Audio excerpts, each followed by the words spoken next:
penganiayaan dan wahyu pada keberadaannya di dalam sumur. Setelah pandangan Yakub hilang dari mereka, di antara saudara-saudara Yusuf yang sedang membawanya di atas bahu mereka tiba-tiba melempar Yusuf ke tanah hingga hampir patah tulang-tulangnya. Lalu Yusuf berlindung kepada saudaranya yang lain dan justru bukan pertolongan akan tetapi kemarahan dan kekejaman yang lebih yang ia terima hingga ia hampir meninggal dunia atas penganiayaan tersebut. Kemudian Yusuf meminta perlindungan dan pertolongan kepada Rubel dan berkata, "Engkau saudara tertuaku, pengganti ayahku dan saudara terdekatku, maka kasihanilah aku dan kelamahanku." Rubel membalas permohonannya dengan tamparan yang luar biasa dan berkata, "Tidak ada kedekatan antara aku dan kau. Panggillah 11 bintang, maka mereka akan menyelamatkanmu dari kami."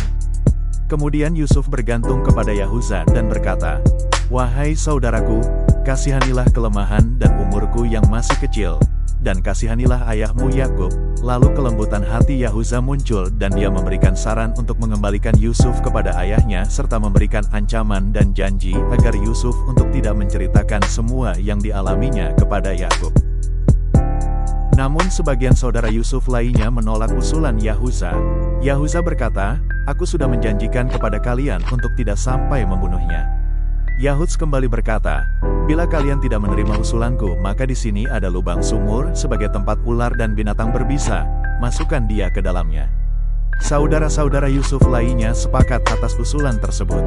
Dari kesepakatan mereka, Yusuf segera dimasukkan ke dalam ember atau timba dan memasukkan atau melemparkannya ke dalam sumur. Saat Yusuf memasuki sumur dengan posisinya di dalam timba, ia memegang tepi sumur tersebut lalu saudara-saudaranya memegangi tangannya serta melapaskan bajunya dan Yusuf berkata, "Hai saudaraku, kembalikan bajuku, untuk kupakai bertutup di dalam sumur."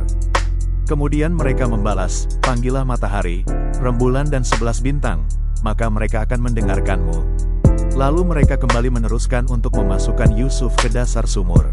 Saat sampai pada tengan lubang sumur, mereka menjatuhkan Yusuf yang berada di dalam timba dengan niatan agar dia meninggal. Ternyata di dalam sumur tersebut terdapat air dan dia jatuh tenggelam ke dalam air lalu berlindung pada batu besar yang ada di permukaan air sumur lalu berdiri dan menangis serta mengundang saudara-saudaranya dengan harapan mereka akan menolongnya. Namun mereka mengabaikannya dan hendak melemparinya dari atas permukaan sumur dengan batu agar dia meninggal. Lalu Yahuza mencegah mereka membunuh dengan lemparan batu dan berseru, "Aku sudah menjanjikan kalian untuk tidak membunuhnya." Lalu ia memberinya makanan.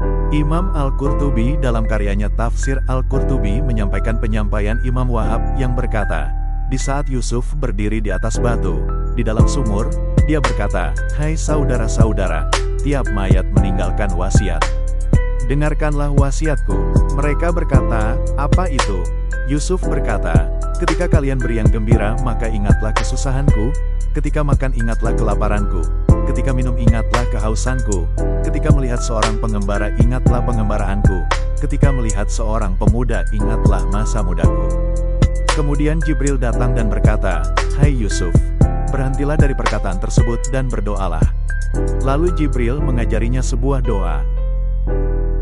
"Allahumma ya munisa kulli garib, wa ya sahiba kulli wahid, wa ya malja'a kulli khaif, wa ya kashifa kulli karbin, wa ya alima kulli najwa, wa ya muntaha kulli syakwa, wa ya hadira siri kulli malin, ya hayu ya kayum, asaluka antaksifa rajaka fi kolbi hatta la yakuna lihammu wa la syulun gairuk wa antajala limin amri farjan ma makrajan inaka, ala kulli syai'in qadir."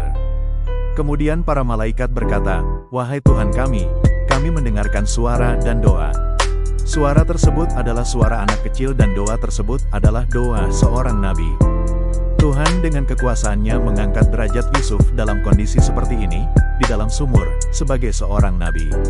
Tuhan memberikan wahyu kepada Yusuf di saat dia berada di dasar sumur dan mereka tidak mengetahui hal itu. Tuhan memberikan wahyu tersebut sebagai penenang hati Yusuf dan supaya dia tidak bersedih bahwa Yusuf akan menemukan jalan dan pertolongan dari Tuhan serta dia kelak akan mengkabarkan perbuatan buruk mereka kepada mereka sendiri, sedangkan mereka tidak mengetahui bahwa dia adalah Yusuf. Hal ini merupakan janji untuk terselamatkannya dari cobaan ini dan sebagai bentuk pertolongannya serta mereka kelak akan berada di bawah kekuasaannya.